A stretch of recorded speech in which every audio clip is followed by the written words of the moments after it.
Bienvenidos a nuestro ciclo de entrevistas de Minergy. Hoy nos acompaña Ernesto Calvo, un especialista, un hombre orquesta, digamos, porque aparte de ser un académico, eh, un químico graduado de la UBA, con un doctorado en la Universidad de La Plata y multipremiado, también con estudios de doctorado en el exterior, se ha especializado en las cuestiones de extracción de litio y ha incursionado en, en el mundo empresarial, podemos decirlo así. Bienvenido, Ernesto. Muchas gracias. No sé si era la presentación que esperabas, eh, pero tiene muchas facetas tu vida más allá de lo académico. Bueno, yo me he dedicado a la vida académica. En este momento soy profesor consulto, me jubilé. Llegué a profesor titular en la Universidad de Buenos Aires y investigador superior del CONICET. O sea, mi vida académica es docencia e investigación. Y más o menos hace unos 15 años empezamos a meternos en el tema del litio. Nosotros veníamos trabajando en electroquímica en general, en otros aspectos, bioelectroquímica. Y cuando tomamos conciencia de la importancia de encontrar formas sustentables de extraer el litio, empezamos a trabajar en eso. Y yo diría tuvimos tres etapas. La primera fue conceptualmente se nos ocurrió utilizar el mismo mecanismo que utilizan los teléfonos celulares, las baterías de los teléfonos celulares, es decir, la intercalación iónica de litio en cierto tipo de óxidos para extraer el litio de las salmueras de la puna. Es el método que usa para recargar, ¿no? El celular, la El batería. método que usa la batería, una batería lo que hace es carga y descarga, o sea, toma energía eléctrica, la transforma en energía química, vos la transportás, por eso digamos, electrónica móvil es lo importante, y la descargas utilizándola para escuchar la radio, operar el teléfono o una computadora o lo que sea. Esa fue la primera etapa. La segunda etapa fue el desarrollo de reactores que nos permitió demostrar en el laboratorio que era posible extraer el litio con este método. Eso nos llevó a ganar un premio muy importante, Brightmine Challenge, en En Holanda, Holanda. porque ahí lo que propusimos es combinar la energía solar para producir electricidad y con esta electricidad extraer el litio. Y finalmente, ahora últimamente, lo que hemos encontrado es que los mecanismos de la Universidad del CONICET ya no nos alcanzaban para interactuar con grandes empresas de ingeniería o mineras a fin de digamos, llevar a la práctica este tipo de desarrollos y creamos una empresa, una startup, que se llama Litiar, litio argentino, Litiar Sustainable EDLE, que quiere decir extracción electroquímica directa de litio sostenible. Y bueno, lo que estamos haciendo es, esta empresa es la única empresa, primera y única empresa argentina que desarrolla extracción electroquímica directa de litio. El desafío es darle escala a eso como para llevarlo a la producción, ¿no? Bueno, en este momento nosotros ya tenemos un producto, tenemos un reactor que permite extraer en forma continua el litio, es decir, ingresás por un lado salmuera y por otro lado sacás cloruro de litio de alta pureza, grado batería, que luego podrá transformarse en carbonato o en hidróxido de litio, que es lo que utilizan los fabricantes de baterías. Eh, Escalar esto es una cuestión ya de inversiones. ¿Sí? O sea, llevarlo de gramos por día en el laboratorio a miles de toneladas por año en la industria e instalarlo en la puna, utilizando energía renovable como energía solar, Mm. ya es una cuestión de inversiones y de, ¿por qué? Porque se necesita mucha ingeniería y también bombas más grandes, electrodos más grandes, mayor área de contacto con las salmueras, etcétera. De alguna manera también lo que decís de inversión, porque el método tradicional de evaporación es mucho más lento, pero a lo mejor es más económico, ¿no? El método de evaporación, lo que se llama como cal soda, consiste en evaporar en grandes piletas de poca profundidad, pero algo así como 3.000 veces un estadio de fútbol de área, al sol, que todavía es gratis, se va evaporando y cuando se van concentrando las sales, por la diferencia de las solubilidades, van precipitando los cloruros de sodio, sodio y potasio, potasio y magnesio, y finalmente queda un licor, un líquido rico en cloruro de litio, que se lleva a una planta química y se trata con carbonato de sodio para precipitar el carbonato de litio. Este método es altamente ineficiente porque el carbonato de litio a 1,85 grados, que es la temperatura de operación, es muy soluble. Entonces, además de lento, o sea, una empresa lo que quiere es, obviamente, resultados en el corto plazo. Tiempo es dinero. La evaporación hoy lleva entre 12 y 18 meses. Y los métodos de extracción directa, que es lo que se está ahora desarrollando en todo el mundo, y no es uno, sino son varios, lo que hacen es la extracción directa en el momento, en horas. Entre ellos están los de extracción electroquímica, como en nuestro caso. Digamos que si el precio lo recupera por la velocidad, de alguna manera, Sí, de la y la inversión. eficiencia. Los métodos de extracción directa tienen una eficiencia mayor del 90%. O sea, digamos, si nosotros tenemos un reactor que tiene una recuperación del 90%, quiere decir que si entramos con 1.000 miligramos por litro de litio en la salmuera, salimos con 100, quiere decir que sacamos 900. Y esos 900 los incorporamos en un volumen mucho más pequeño de agua, con lo cual tenemos una alta concentración de cloruro de litio a la salida. Ni hablar de la contaminación, ¿no? De lo que genera el método Bueno, hay tradicional. un punto importante. Entre los métodos de extracción directa, los métodos electroquímicos como el nuestro no utilizan reactivos químicos, o sea, utilizan electrones, utilizan corriente eléctrica. Los otros métodos utilizan, por ejemplo, ácido clorhídrico. El año pasado, hace 2 años, hubo un enorme accidente. Un camión cisterna con 25 toneladas de ácido clorhídrico volcó en La Puna. Los caminos son muy malos, la infraestructura es muy pobre, con lo cual no tener reactivos químicos que deben transportarse muchos miles de kilómetros, a veces desde otros países, y transportarse por caminos de montaña. Más o menos el promedio es que por cada tonelada de carbonato de litio equivalente que uno extrae, utiliza 4 toneladas de productos químicos, ¿no? Que pueden ser soda solva y carbonato de sodio, ácido clorhídrico, ácido sulfúrico, hidróxido de sodio. Nosotros no usamos nada de eso. O sea, no perdemos agua por evaporación, no utilizamos sustancias químicas. Energéticamente es mucho más conveniente nuestro método, más económico, porque es una batería. Quiere decir que la mitad del proceso nuestro genera electricidad, genera energía. Por lo tanto, el costo energético es bajísimo respecto a otros métodos.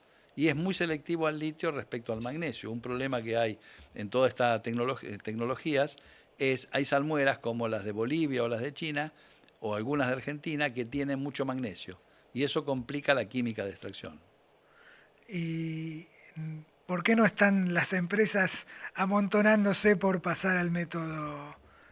Bueno, nosotros hablamos con grandes empresas mineras y grandes empresas de servicios de ingeniería. Lo que se dice en el medio es que para que estos métodos, cualquiera de los métodos de extracción directa, hoy hay uno solo que está en uso, en operación comercial, que es el de absorción en columnas de hidróxido de aluminio. Para que estos métodos sean viables, el precio del carbonato de litio equivalente, que es como se expresa el litio, tendría que estar arriba de 15.000 dólares la tonelada. Y en los últimos, después del pico, después del comienzo de la guerra en Ucrania, se había ido a 82.000 dólares la tonelada. Pero ese era un precio especulativo. Luego cayó a 9.000. Y recién en enero de este año empezó a subir y ahora está más o menos en 20.000.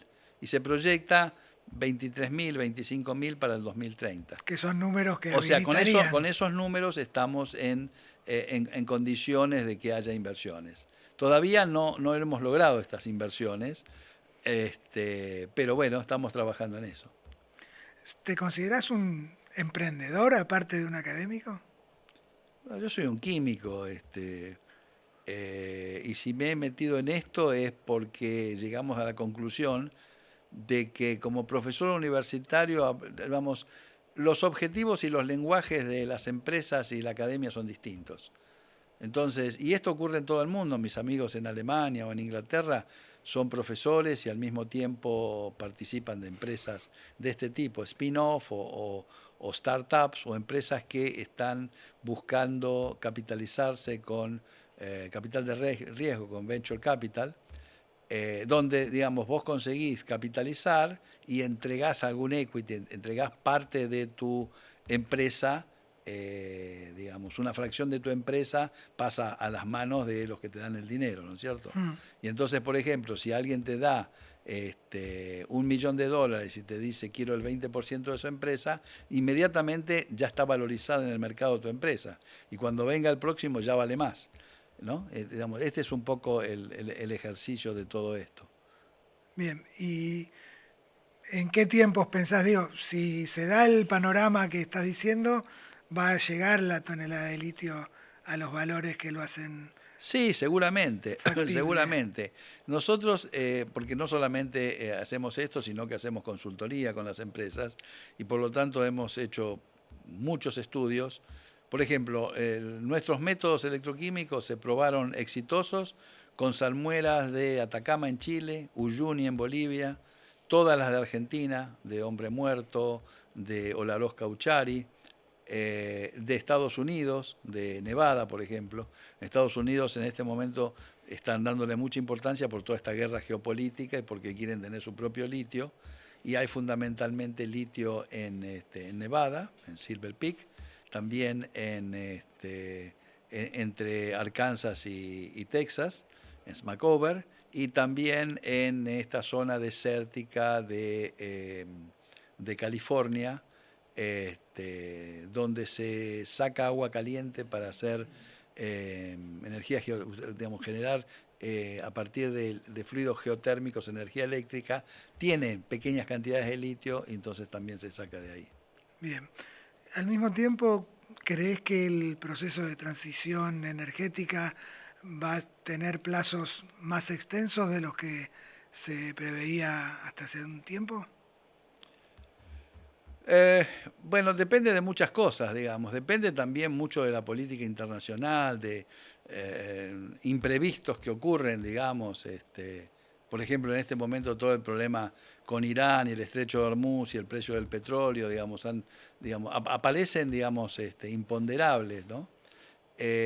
No sé cuánto tiempo puede retrasarse, pero por lo menos en el mundo desarrollado, el uso del vehículo eléctrico se está imponiendo, digamos, hay cada vez más. Y va a llegar un momento en que no solamente uno va a extraer litio de las fuentes primarias, sino también va a aparecer para el 2035, 40, una fuente de litio que es el reciclado de baterías. Ahora, predecir el futuro prefiero hacerlo con el diario del lunes que no lo tengo. Pero no crees que sea un proceso que todavía está en tela de juicio si se va a imponer. Digo, porque Europa, uno siente a veces como que, por ejemplo, con los autos eléctricos, qué sé yo, está dudando de los pasos que había. Mira, yo manejo un auto híbrido, que es la etapa actual, porque vos no tenés una infraestructura, o sea, vos llegás a una estación de servicio y te viene un señor con una manguera con un líquido, no viene un señor con un cable con electrones. Que te Eh, haría estar una hora a lo mejor no, perdiendo. bueno, ahora se No carga sé. más rápido, digamos, y podríamos hablar sobre si es bueno o malo cargarlo más rápido, pero se cargan bastante más rápido, pero el problema es que por una cuestión de infraestructura va a haber una primera etapa de autos híbridos, ¿sí? También hay híbridos enchufables. Ahora aparecen los autos chinos que aparentemente están muy desarrollados en híbridos enchufables y en autonomía. ¿Qué es lo que interesa? ¿Cuántos kilómetros puedo hacer entre cargas? En el auto híbrido no tengo ese problema porque en realidad lo estoy cargando con el motor a combustión interna, digamos, pero el rendimiento es fantástico porque uno gasta menos de la mitad del combustible Sí, que con un gastaría. tanque hace como mil Claro, sí, kilómetros, sí, puede llegar. digamos, y si tenés en cuenta que vos vas frenando o levantando el pie del acelerador y se carga la batería, resulta que, por ejemplo, yo voy a Valeria del Mar, antes utilizaba, qué sé yo, casi un tanque, y ahora voy y vengo con un tanque y me sobra, ¿no? O sea, eso es... Ahora, el auto totalmente eléctrico todavía es un auto para un circuito más corto, una ciudad, digamos. Vas al trabajo, lo enchufás, llegás a tu casa, lo enchufás, todo bien, digamos. O el carrito del lechero en Inglaterra, me acuerdo, digamos, que repartía con un autito eléctrico. Pero para ir a Mar del Plata no me sirve, ¿no? En Entonces, países con distancias grandes, y el nuestro es un país con así es, distancias, claro, eh, sería otra etapa. así es. Y con respecto a la cuestión del desarrollo de las comunidades, que es un punto crítico en toda esta cuestión de- de la extracción y ver que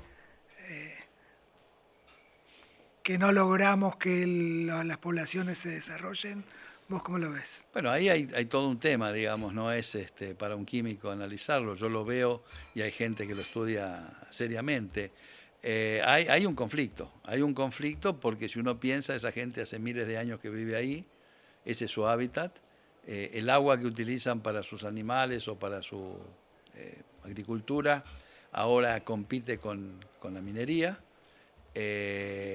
Se habla del contrato social, digamos, ¿no? Que las empresas tienen que tener buenas prácticas y tienen que aprobar un contrato social con las comunidades, ¿no es cierto? Pero el conflicto existe. Y uno puede, mira, vos podés ir a Chile, donde hace 40 años se extrae litio, en la zona de Atacama, y fijarte cómo están las comunidades. Sigue habiendo Siguen comunidades. viviendo con las mismas precariedades que tenían antes. O sea, la minería no No resolvió. las levantó, pero No, tampoco las tiró eh, abajo. sí, digamos, hacen, a ver, donaciones, escuelas, pero comparado con la ganancia que significa el recurso minero, es nada, ¿no? Ahí hay un conflicto y hay un conflicto que debe resolverse, digamos. Este, la comunidad, las autoridades tienen que resolverlo, pero el conflicto está, lo podemos ver todos los días. Bien. Mm, ¿Vos crees que te desarrollaste en el ámbito privado con tu empresa por una cuestión de, o sea, ¿le reprochás al Estado que no te ayudó o o crees que el camino correcto va por el costado de lo que el Estado puede llegar a ofrecer, sobre todo en países del tercer mundo? No, bueno, ninguna de estas cosas ocurre sin el apoyo del Estado, ni acá ni en ningún lado. O sea, por ejemplo, hay una empresa competidora nuestra que es un spin-off del MIT. Y lo primero que tuvo son 12 millones de dólares, ¿Usan el mismo método de ustedes? muy parecido, Ah, método electroquímico, digamos. Han copiado algunas cosas que nosotros ya publicamos. Ahora nosotros creo que lo superamos, pero porque tenemos un método concreto que se puede aplicar muy eficientemente. Pero han recibido un fondo semilla del Estado. O la Boeing, con las compras que le hace las Fuerzas Armadas de Estados Unidos o las empresas de productos militares. O sea, no existe ninguno de estos grandes desarrollos puramente privados. Fíjate qué es lo que hacen las empresas. Van a las universidades, a los institutos y contribuyen, hacen convenios, pagan, no demasiado, pero para los investigadores es mucho. ¿Por qué? Porque no podrían estar en un mundo tan competitivo teniendo laboratorios altamente desarrollados en todo lo que aparece, que puede o no ser exitoso.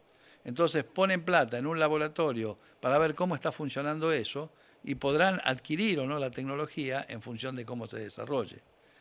Eh, eh, digamos, nosotros tuvimos mucho apoyo del Estado. En primer lugar, yo vengo de la universidad pública.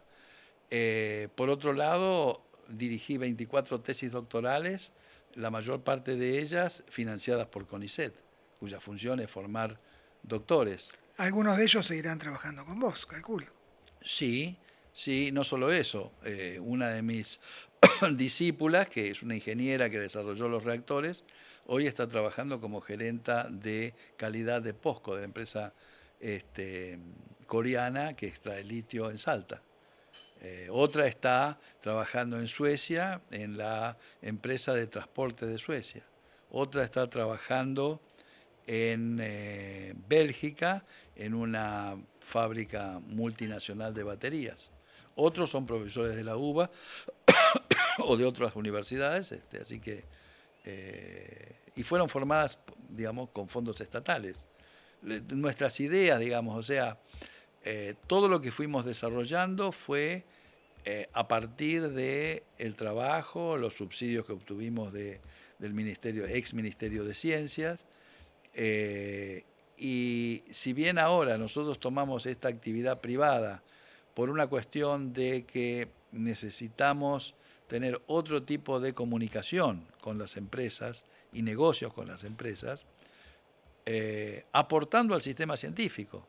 Porque digamos, el modelo que está en mi cabeza es que si yo le vendo regalías o mi método a una empresa minera multinacional, por ejemplo, digo multinacional porque en general son todas extranjeras, luego puedo estar inyectando dinero en el sistema científico porque compro servicios o desarrollos en CONICET o en la universidad.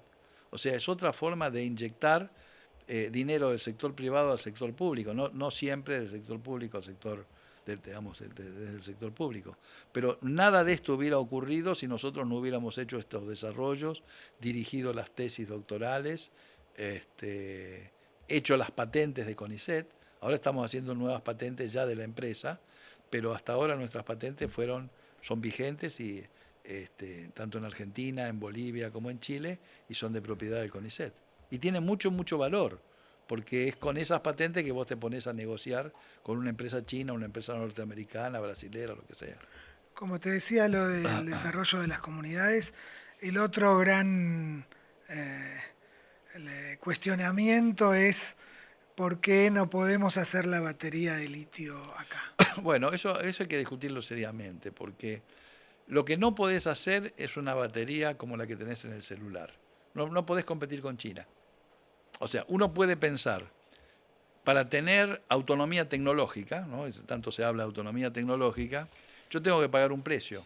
Por ejemplo, voy a hacer un producto que no va a ser competitivo en términos de precio, o sea, me va a costar más que lo que le cuesta a un chino. Pero eso es lo que yo estoy pagando para, así tenemos energía nuclear, así desarrollamos satélites y radares en INVAP. Para todo hay que pagar precios Bien. en la vida. Ahora bien, lo que hay que hacer, y creo que no se ha hecho en otras oportunidades, es hacer un buen estudio de mercado, es decir, ¿dónde me puedo insertar? Hay una batería donde la Argentina sí podría ser competitiva, que es una batería para energías renovables, que utiliza óxido de manganeso en un electrodo y óxido de titanio en el otro electrodo, de titanio y litio, ¿sí? LMO-LTO.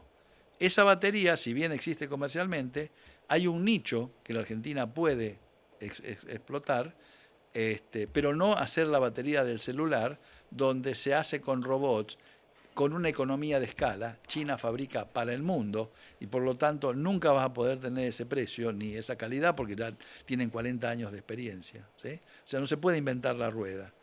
También se dijo equivocadamente, a mi juicio, que vamos a hacer todo. Vamos a hacer el electrolito, la batería. A ver, hay cosas que nosotros podemos hacer, por ejemplo, el software. Hay una computadora de a bordo que es la que controla la batería. Eso sí lo podemos desarrollar, hay gente que lo puede hacer muy, muy bien. Podemos desarrollar algún tipo de batería para algún tipo de uso, pero tenemos que tener muy claro cómo vamos a competir en el mundo con eso. Porque, digamos, no lo hacemos para perder plata. O sea, quien se ponga a hacer eso lo hace como negocio. Por lo tanto, yo le tengo que mostrar, no, bueno, mirá, pero no te la va a comprar nadie porque te va a salir el doble de lo que la venden los chinos. Entonces hay que seleccionar muy bien qué es lo que vamos a hacer.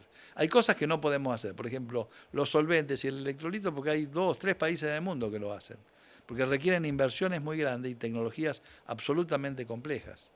Entonces es simplemente, bueno, tenemos la experiencia con la energía atómica. La Argentina miró qué le convenía hacer, se metió y lo hizo bien. O con los satélites o con los radares. Pero no podemos hacer todo y lo que yo llamaría un pecado es voluntarismo. O sea, vamos a hacer todo porque somos vivos. No. Hay muchos vivos, digamos, hay muchos chinos, hay muchos tipos capaces. Una vez estaba en China y vi las canchas de fútbol y digo, sonamos, y acá se deciden, nunca más ganamos un Mundial. campeonato. Pueden tener, así como pueden tener 100 Einstein, pueden tener 100 Maradona, ¿no? O 100 Messi. Bien, hay que ser inteligente y buscar el nicho Así en es. donde podemos desarrollarnos. Ernesto, te agradecemos muchísimo la No, charla gracias a ustedes. y seguro que es un tema que vamos a seguir teniendo en cuenta. Así que te tenemos de referente. Muy bien. Muchas gracias.